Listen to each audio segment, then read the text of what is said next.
الحمدللہ رب العالمین والصلاة والسلام علی خاتم النبیین۔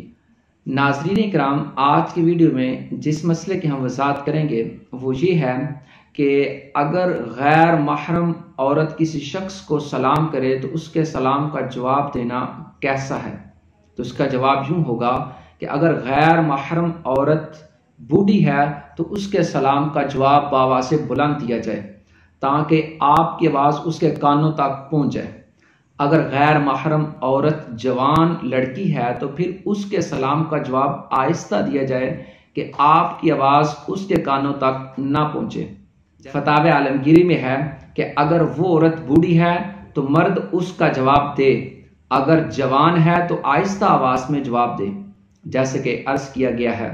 ناظرین اکرام، سلام کا جواب دینا واجب ہے، جیسا کہ آپ نے سنا کہ اگر جوان عورت سلام کہے تو اس کے سلام کا جواب بھی آہستہ آواز میں دیا جائے تاکہ کوئی فتنہ پیدا نہ ہو۔ آج کل معاذ اللہ سلام کے نام پر غیر محرم عورتوں کے ساتھ ہاتھ ملایا جاتا ہے، جو کہ بدرجہ اولا حرام و گناہ والا عمل ہے۔ دم کے نام پر جوان عورتوں کے سروں پر ہاتھ رکھ کے خواہ قرآن پاک ہی کیوں نہ پڑھا جائے تو یہ عمل بھی ناجائز و گناہ اور حرام والا عمل ہے۔ ہمارے نبی کریم صلی اللہ علیہ وآلہ وسلم حتیٰ کہ جب عورتوں سے بیعت لیتے تو آپ اس وقت بھی عورتوں سے ہاتھ نہ ملاتے بلکہ آپ زبانی عورتوں سے بیعت لیتے۔ روایات میں ہے کہ ہمارے نبی کریم صلی اللہ علیہ وآلہ وسلم جوان کنواری عورت سے بھی زیادہ شرم و حیا والے تھے۔ حیا ایمان کا حصہ ہے، حیا ایمان کی شاخ ہے۔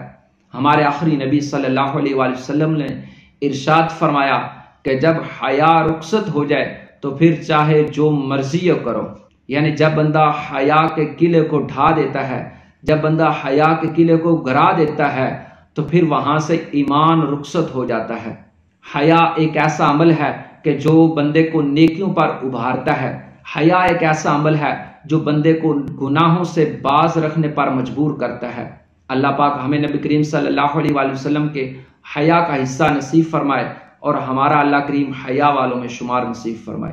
آمین بجاہ النبی الامین صلی اللہ علیہ وآلہ وسلم۔